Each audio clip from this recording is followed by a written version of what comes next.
Assalamualaikum warahmatullahi wabarakatuh. Perkenalkan nama saya Dian Fatur Rahman Siregar dari kelas PS4A. Di sini saya akan menjelaskan tentang praktik kebijakan moneter Islam. Yang pertama, pengertian. Kebijakan moneter adalah upaya mengendalikan atau mengarahkan perekonomian makro ke kondisi yang diinginkan atau yang lebih baik dengan mengatur jumlah uang beredar. Kebijakan moneter Islam itu harus bebas dari unsur riba dan bunga bank. Kebijakan moneter dalam Islam berpijak pada prinsip-prinsip dasar ekonomi Islam, yaitu sebagai kekuasaan tertinggi adalah milik Allah dan Allah lah pemilik yang absolut. Manusia merupakan pemimpin atau khalifah di bumi, tetapi bukan pemilik sebenarnya. Semua yang dimiliki dan didapatkan oleh manusia adalah karena seizin Allah. Selanjutnya ada prinsip dasar. Prinsip dasar kebijakan moneter dalam Islam merupakan landasan filosofis dan operasional yang didasarkan pada nilai-nilai syariah, yaitu keadilan, keseimbangan, dan kemaslahatan umat.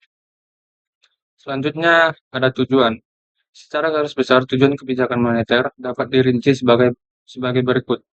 Yang pertama, menjaga stabilitas nilai mata uang, baik dari pengaruh faktor internal seperti inflasi maupun faktor eksternal seperti nilai tukar.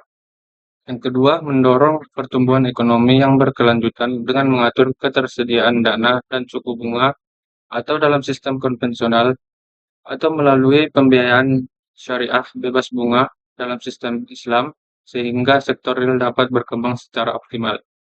Yang ketiga, meningkatkan kesempatan kerja melalui kebijakan yang mampu merangsang investasi dan kegiatan usaha yang diciptakan lapangan kerja baru. Yang keempat, menciptakan distribusi pendapatan yang lebih merata, khususnya dalam perspektif Islam, dengan menekankan prinsip keadilan sosial dan larangan terhadap akumulasi kekayaan yang tidak produktif.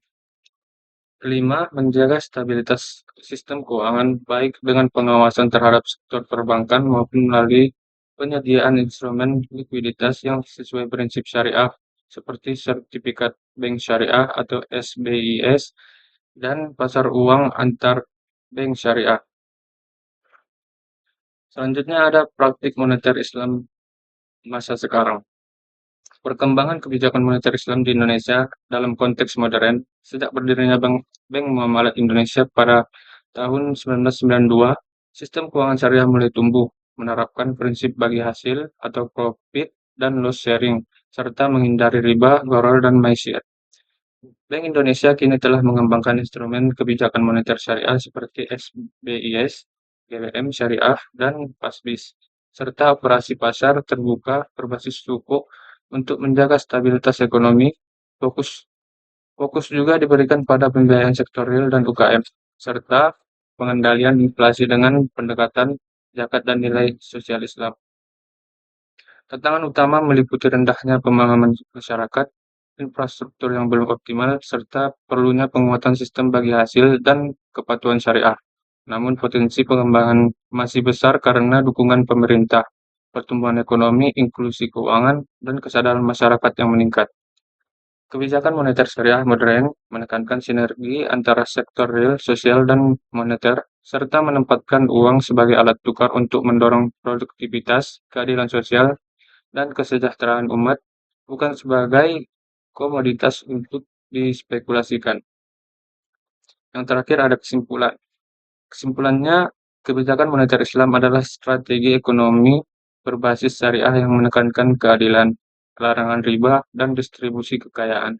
Sejak masa Rasulullah hingga kini, sistem ini terbukti efektif menjaga stabilitas ekonomi melalui instrumen seperti zakat dan sukuk. Meski menghadapi tantangan, kebijakan ini memiliki potensi besar dalam mewujudkan ekonomi yang adil, inklusif, dan berlandaskan nilai spiritual. Baik, cukup sekian yang dapat saya sampaikan. Kurang lebihnya saya mohon maaf. Assalamualaikum warahmatullahi wabarakatuh.